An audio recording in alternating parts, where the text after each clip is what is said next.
dans Éphésiens 5, je veux que nous lisions ensemble.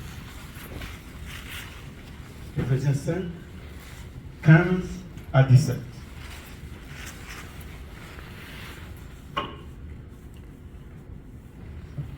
Si nous avons trouvé, nous allons lire ça rapidement tous ensemble. Je vais parler rapidement sur les temps. Éphésiens 5.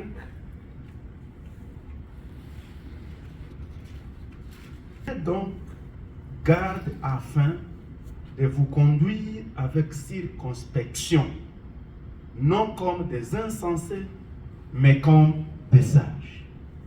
Rachetez les temps, car les jours sont mauvais.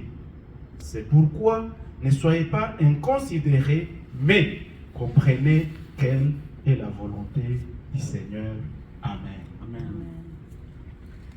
Alors, lorsque le pasteur était en train de parler du programme, et il a même parlé aussi de la volonté parfaite de Dieu, il a parlé de ce qui est agréable, de ce qui est bon et de ce qui est parfait.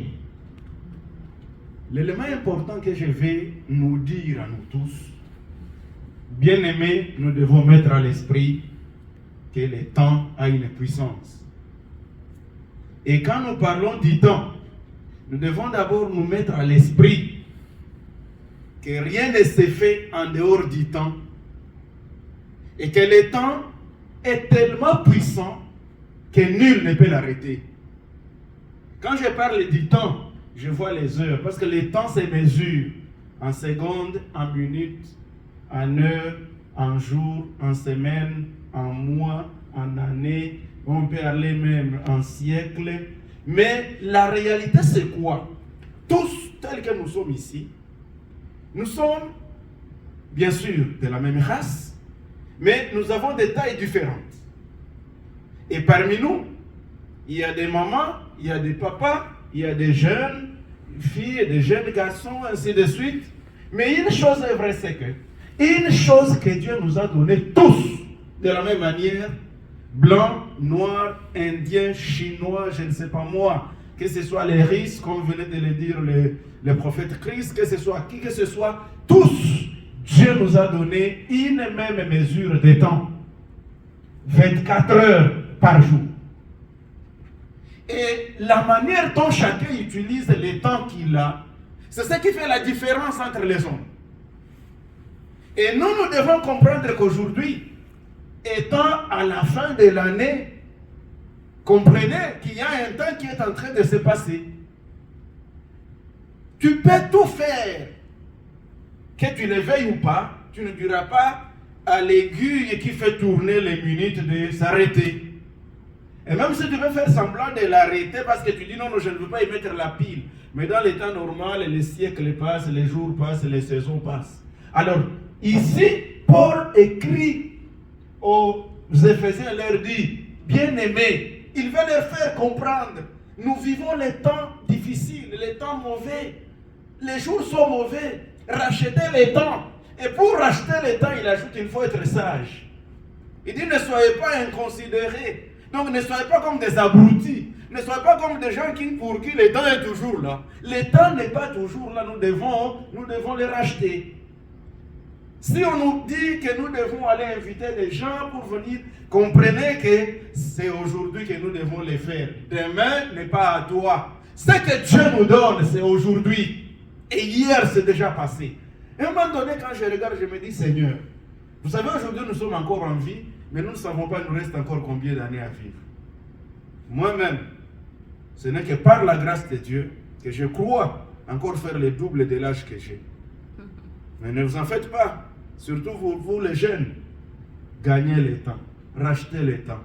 Il y a des fois que je me dis, Seigneur, si j'avais encore 20 ans aujourd'hui, si je pouvais revenir à l'âge de 20 ans, je me dis, je pouvais faire des choses. Mais c'est déjà passé. Et même quand je vous dis, refaire l'âge, avoir le double de l'âge que j'ai, c'est une grâce. Parce qu'aujourd'hui, je suis à 51, donc le double, c'est arrivé à 102. Et si je dois avoir encore 102, par la grâce de Dieu, est-ce que j'aurai encore la même énergie aujourd'hui? que j'aurai encore la même force. Je vais juste te dire quoi. La Bible nous interpelle ce matin. Même avec ce que les prophètes venaient de dire là, nous devons tous mettre à l'esprit. Le monde fait tout en fonction du temps. Donc quand nous ne pensons pas que le temps passe, le monde des satanistes, et ils savent que le temps est minime. Et la Bible nous le dit dans Apocalypse 12:12. La Bible dit que Satan, il sait qu'il a très peu de temps. Donc même tout ce que nous voyons aujourd'hui, ceci, ça se formule par-ci, même tout ce qu'on est en train de voir, des choses qui se font contre nature, que nous connaissons, et je n'ai pas honte de les dire, des histoires comme des homosexualités qui sont vraiment légalisées. Tout ce que vous connaissez, les gouvernements font ceci ou cela, tout ce que vous connaissez, même des guerres des fois inutiles, les pasteurs venaient d'en parler, chez nous au Congo, c'est inimaginable. Peut-être vous êtes né ici, peut-être vous vivez ici, mais moi je viens fraîchement de là, ça ne fait pas longtemps. Je vous assure, nous avons connu des choses et nous connaissons des choses. Et tout ça, c'est l'œuvre du diable. Et pourquoi le diable le fait? C'est parce qu'il sait qu'il a très peu de temps. Et dire qu'il a très peu de temps signifie quoi? Aujourd'hui nous sommes là, mais Jésus revient. Amen. Jésus revient bientôt, bien-aimé dans le Seigneur. Amen. Il y a un temps où ce monde ne sera plus là. Les prédicateurs, les prophètes disaient que nous devons créer notre monde. Et comprenez, notre monde, la Bible nous dit, nous ne sommes que des pèlerins, nous sommes des passagers ici. Le Seigneur est en train de préparer pour nous là où nous serons. Donc comprenez que quand vous voyez les choses passent vite, mettez à l'esprit, le temps est en train de passer. Alors, comme le temps est en train de passer, qu'est-ce que je fais pour racheter le temps? Racheter le temps, première chose, je dois comprendre que tout ce que j'ai aujourd'hui, il n'y a rien d'assurance que je l'aurai demain. Et là, je parle d'abord de l'énergie, de la force, de la santé, de l'intelligence, de tout ce que j'ai.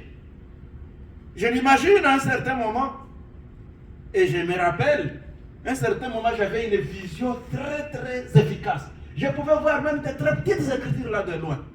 Mais un jour, c'est arrivé que, maintenant aujourd'hui où je suis devant vous là, si je sors ces lunettes ici, je commence à voir le flou là-bas. Et à un moment donné, je me battais pour ne pas porter les lunettes. Mais le médecin me dit, pasteur, il faut comprendre, quand ça arrive, il y a des choses que tu ne dois pas retourner en arrière. Donc ça ne sert à rien. C'est comme je disais à papa ce matin, pas Vicky, qu'on dit, il y a une expression française qui dit que chasser le naturel revient au galop. C'est-à-dire qu'il y a des choses que nous, on ne peut plus changer. Mais ce qu'on peut faire, les temps qui nous restent, ça au moins, on peut les planifier. L'année se termine. Amen. Commencez à réfléchir, il y a une année 2023. Si Dieu nous fait grâce de voir cette année, qu'est-ce que nous planifions? Pour nous-mêmes, pour Dieu, pour notre famille, pour nos projets, qu'est-ce que nous planifions? Parce que le temps passe. Le temps passe. Malheureusement, aujourd'hui, le diable nous donne plus de distractions que tu ne peux t'imaginer. Aujourd'hui, avec la télévision. D'ailleurs, ce n'est même plus la télévision, avec le téléphone. Avec le téléphone, je vous assure, moi-même qui vous parle, il m'arrive des fois, je suis au lit, j'arrive, je viens du travail, je me mets sur mon lit, peut-être à minuit, si seulement tu ouvres le téléphone. Il m'arrive des fois que je me retrouve 2 heures du matin. Je suis là. Donc, comme ils appellent ça naviguer, effectivement, c'est se perdre dans la mer. Et quand vous regardez avec tout ce qu'on a fait, combien de temps j'ai consacré pour méditer la parole de Dieu? Combien de temps j'ai consacré sur mes projets? C'est peut-être peu de temps par rapport à tout le temps que j'avais. Bref, je voudrais juste nous dire tous ensemble, ce matin, pour le peu de minutes que j'ai, rachetons les temps. Le temps que nous avons bien aimé dans le Seigneur, c'est celui-ci qui est à nous. Le lendemain n'est pas à nous, il est à Dieu. Alors, faisons, lisez-moi un peu, 39, Psaume 39, 4. Je vais vous lire quelques petits versets et puis je termine là-bas.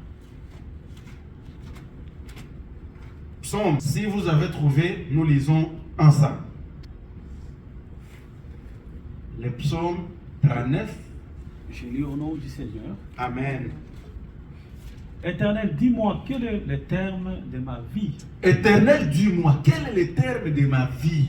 Quelle est la mesure de mes jours? Quelle est la mesure de mes jours, Seigneur? Que je sache combien je suis fragile. Que je sache combien je suis Fragile.